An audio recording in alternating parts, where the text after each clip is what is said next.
জাকাত কারা দেবে আর কাদেরকে দেবে, অথবা কারা নিবে এবং কারা দিবে, এই বিষয়ে ইনশাল্লাহ আপনাদেরকে আদ্যপান্ত বলার চেষ্টা করছি। সম্মানিত দর্শক শ্রোতা, আল্লাহ তাআলা জাকাত কারা দিবে আর কারা নিবে এই ব্যাপারে আল্লাহ তাআলা পবিত্র কোরআনুল কারীমের ভিতরে একটি সুস্পষ্ট ধারণা আমাদেরকে দিয়েছেন। তার আগে হাদিসে রাসূল সাল্লাল্লাহু আলাইহি সাল্লাম এই ব্যাপারে আমাদেরকে অত্যন্ত চমৎকার ধারণা দিয়েছেন। আল্লাহর হাবিব সাল্লাল্লাহু আলাইহি সাল্লামের বর্ণনা অনুযায়ী আমরা যদি দেখতে চাই, তাহলে আমরা জানি যে আল্লাহর হাবিব সাল্লাল্লাহু আলাইহি সাল্লাম বলছেন, তো খাজু মিন আগনিয়াইহিম।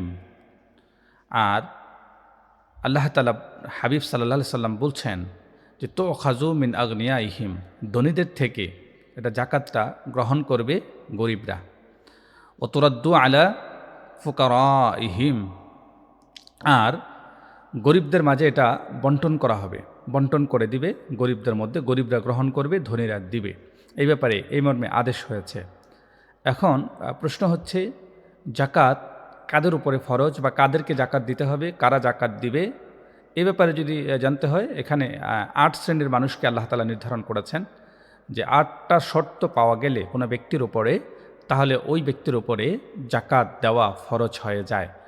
যেমন নামাজ ফরজ, রোজা যেমন ফরজ, হজ যেমন ফরজ ধনীদের উপরে, তেমনই জাকাতটাও ৮টি শর্ত পেলে ফরজ হয়ে যায়। আবার আল্লাহ তাআলা কোরআনুল কারীমের ভিতরে সুস্পষ্ট যে বর্ণনা করেছেন জাকাত কারা পাবে, তাদেরকেও আল্লাহ তাআলা ৮টি শ্রেণীতে বিভক্ত করেছেন। ৮ শ্রেণীর মানুষ জাকাত পাবে, জাকাত নেবে, জাকাত গ্রহণ করবে। এই ব্যাপারে আল্লাহ তাআলা আমাদেরকে আদেশ করেছেন। আসুন আমরা ভেঙে ভেঙে বলার চেষ্টা করছি। জাকাত কারা দিবে এ ব্যাপারে যদি প্রশ্ন করা হয়, তাহলে সম্পূর্ণ সমাধান বা সুষ্ঠু সমাধান হচ্ছে ৮টি শর্ত লাগবে। ১ নম্বরে যারা জাকাত দেবে তাদেরকে মুসলমান হতে হবে। মুসলমান হওয়া ছাড়া, মুসলমান ছাড়া যা অমুসলিমদের উপরে কোনো জাকাত ফরজ নয়। ২ নম্বর হচ্ছে সাবালক হতে হবে। সাবালক হলে পরে সাবালক ব্যক্তির উপরে জাকাত দেয়া, যদি সম্পদ থাকে তাহলে দিতে হবে, অন্যথায় দিতে হবে না। নাবালকের উপরে কোনো জাকাত নেই। এবং সুস্থ মস্তিষ্কের অধিকারী হতে হবে। কোনো পাগল কিংবা অচেতন কোনো ব্যক্তির উপরে জাকাত ফরজ নয়। সেজন্য ৩ নম্বর শর্ত হলো সুস্থ হতে হবে। ৪ নম্বর হলো নিসাব পরিমাণ সম্পদের মালিক হতে হবে। নিসাব পরিমাণ, নিসাব মানে হচ্ছে আপনি যতটুকু পর্যন্ত সম্পদ হলে পরে আপনার উপরে জাকাত ফরজ হবে, এই বিষয়টি নির্ধারণ করতে হবে যে আপনার কাছে সম্পদের পরিমাণ কতটুকু আছে। সম্পদের পরিমাণ অনুযায়ী নির্ধারিত হবে আসলে কি আপনি জাকাত দিতে হবে কি হবে না, অর্থাৎ নিসাব পরিমাণ সম্পদের মালিক হওয়া। ৫ নম্বর হচ্ছে নিসাব পরিমাণ যে সম্পদের মালিক আপনি হয়েছেন, এই সম্পদটুকুন ১ বছর আপনার কাছে গচ্ছিত থাকা, অর্থাৎ আপনি ১ বছর পর্যন্ত এটা আপনার কাছে থাকা, এবং ১ বছর থাকলে তখনই আপনাকে জাকাত দিতে হবে। যদি 11.5 মাসও থাকে অথবা 11 মাসও থাকে, এর মধ্যে যদি 12 মাস পূর্ণ না হওয়ার আগেই যদি খরচ হয়ে যায়, 1 বছর পূর্ণ হওয়ার আগেই যদি খরচ হয়ে যায় বা কোনো কাজে লাগিয়ে ফেলেন, তাহলে আপনাকে জাকাত দিতে হবে না। ৬ নম্বর হচ্ছে নিজে মালিক হওয়া। যে সম্পদটুকুন আছে এই সম্পদের মালিক নিজে হওয়া। হ্যাঁ, অন্যের সম্পদের জোর করে দখল করে কিংবা কোনোভাবে যদি আপনি হয়ে থাকেন, তাহলে এই সম্পদের উপরে জাকাত আসবে না। হ্যাঁ, প্রয়োজনের অতিরিক্ত হওয়া।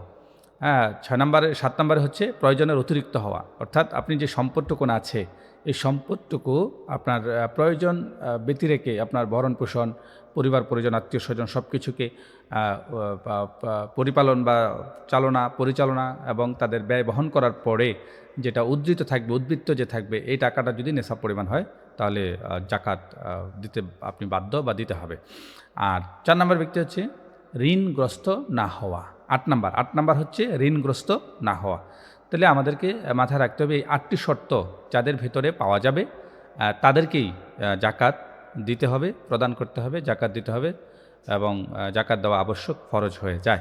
আর জাকাত যারা গ্রহণ করবে তারা হলো 8 শ্রেণীর মানুষ। এই ব্যাপারে আল্লাহ তাআলা সরাসরি কোরআনের মধ্যেই আমাদেরকে ঘোষণা করে এই ব্যাপারে আমাদেরকে বলে দিয়েছেন। আল্লাহ তাআলা বলছেন, ইন্নামাস সাদাকাতু লিল ফুকারাই ওয়াল মাসাকিন। আল্লাহ তাআলা এখানে সর্বপ্রথমে বলছেন ফকির, তারপরে বলছেন মিসকিন। আপনার হয়তো প্রশ্ন হতে পারে, ফকির এবং মিসকিন দুইটাকে আলাদা করে আল্লাহ তাআলা উল্লেখ করলেন কেন? আপনি একটু বিষয়টা বুঝতে সহজ হবে। আপনার ফকির হলো তারা যাদের কিছু আছে, আর মিসকিন হলো তারা যাদের কিছুই নেই। অর্থাৎ আল্লাহ তাআলা এই দুইজনকে আলাদাভাবে বলেছেন, একজন থেকে আরেকজনকে একটু প্রাধান্য দিয়েছেন, গুরুত্ব দিয়েছেন।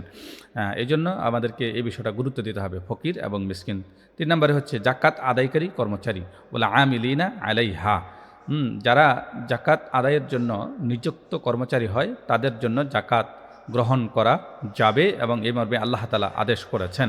ওয়াল মুআল্লাফাতু কুলুবুহুম, যারা ইসলাম গ্রহণ করবে এরকম ভাব যদি বিধর্মী কেউ থাকে, তারা যদি ইসলাম গ্রহণের আশঙ্কা থাকে বা যদি আশা থাকে বা এরকম যদি আশা জাগা নেওয়া হয়, তাহলে তাদেরকে তাদের মুআল্লাফাতু কুলুবুহুম, তাদের মনোচিত্তন, আত্মচিত্তন, হ্যাঁ, তাদের আত্মাকে খুশি করার জন্য, ধর্মের প্রতি আকর্ষিত করার জন্য তাদেরকে জাকাত দেওয়া যাবে, অর্থাৎ নৌ মুসলিমকে আপনি জাকাত দিতে পারবেন। এবং 5 নম্বর হচ্ছে ওয়াফির রিকাব, দায়গ্রস্ত ব্যক্তিকে। যদি কোনো ব্যক্তি দুজনের মধ্যে লেনদেনের মাঝখানে যদি কোনো ব্যক্তি দায় গ্রহণ করে থাকেন যে লেনদেন করতে পারো, এটা দায় আমি নিলাম, এরকম কোনো ব্যক্তি দায় নেয়ার পরে যদি যারা লেনদেন করেছিলেন দুজন ব্যক্তি, তাদের মধ্য থেকে যিনি নিয়েছিলেন তিনি যদি পলায়ন করেন অথবা দিতে না চান, তিনি যদি অস্বীকার করে থাকেন, যিনি দায় নিয়েছেন তিনি যদি দায়বদ্ধতার মধ্যে পড়ে যান, তাহলে দায়গ্রস্ত ব্যক্তিকে জাকাত দেয়া যাবে। এবং 6 নম্বর হচ্ছে ওয়াল গারিমিন। আল গারিমিন হচ্ছে ঋণগ্রস্ত ব্যক্তি, যিনি বিল্ডিং আছে কিংবা টাকা পয়সাও আছে, গাড়িও আছে, আপনি দেখতে পাচ্ছেন, কিন্তু তার এত পরিমাণ ঋণ, সব কিছু বিক্রি করলেও, স্থাবর অস্থাবর যা আছে সব কিছু বিক্রি করলেও দেখা যাবে যে তার ঋণের সমপরিমাণ হবে না। যদি এরকম কোনো ব্যক্তি হয়, তাহলে ওই ব্যক্তিকেও জাকাত দেওয়া যাবে। তারপর হচ্ছে ওয়া ফি সাবিলিল্লাহ, যারা আল্লাহর রাস্তায় জিহাদ করে, হ্যাঁ, আল্লাহ রাস্তায় জিহাদে রত অবস্থায় কোনো ব্যক্তি যদি থাকেন, ওই ব্যক্তিকে অবশ্যই জাকাত প্রদান করা যাবে এবং জাকাত দেয়া যাবে। এবং সর্বশেষ 8 নম্বর হচ্ছে 8 নম্বর হচ্ছে মুসাফির, যিনি ফি সাবিলিল্লাহ, যারা আল্লাহর রাস্তায় থাকে, মুসাফির অবস্থায় থাকে, মুসাফির ব্যক্তিকে জাকাত দেয়া যাবে।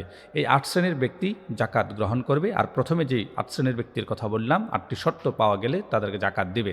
আর জাকাত দিলে পরে কি লাভ হয়, এ ব্যাপারে স্পষ্ট সহি একটা হাদিস পাওয়া যায়, হাত্তা তাকুনা মিসলাল জাবাল। আল্লাহর হাবিব সাল্লাল্লাহু আলাইহি সাল্লাম বলছেন, যে মানুষগুলো জাকাত আদায় করবে, সম্পদকে পবিত্র করলো এবং সম্পদকে বৃদ্ধি করলো, এবং পাশাপাশি মিসলাল জাবাল, ওই ব্যক্তি মৃত্যুর পরে তার আমলনামা যখন দেখবে, দেখার পরে সে অবাক হয়ে যাবে, তাজ্জব হয়ে যাবে যে তার আমল নামার ভেতরে দেখা যাবে পাহাড়ের সমসম পরিমাণ অনেক অনেক সওয়াব আল্লাহ তাআলা আমল নামায় দিয়ে দিয়েছেন। ওই ব্যক্তি প্রশ্ন করবেন, আল্লাহ এত আমল কোত্থেকে আসলো, আমি তো এত আমল করিনি। আল্লাহ তাআলা তখন বলবেন, বান্দা তুমি তো জাকাত দিয়েছিলে, আমি আদেশ করেছিলাম তুমি জাকাত দিয়েছিলে। কারণ আল্লাহ তাআলা 40টি কোরআনের আয়াতের ভিতরে জাকাত দেওয়ার ব্যাপারে আমাদেরকে আদেশ করেছেন। সেই জন্য আমরা জাকাত আদায় করতে কৃপণতা করব না, অবশ্যই আমরা জাকাত আদায় করব। আর পাশাপাশি কারা দিব আর কারা নিব, এ ব্যাপারে আশা করছি আপনাদের সুস্পষ্ট ধারণা পেয়েছেন।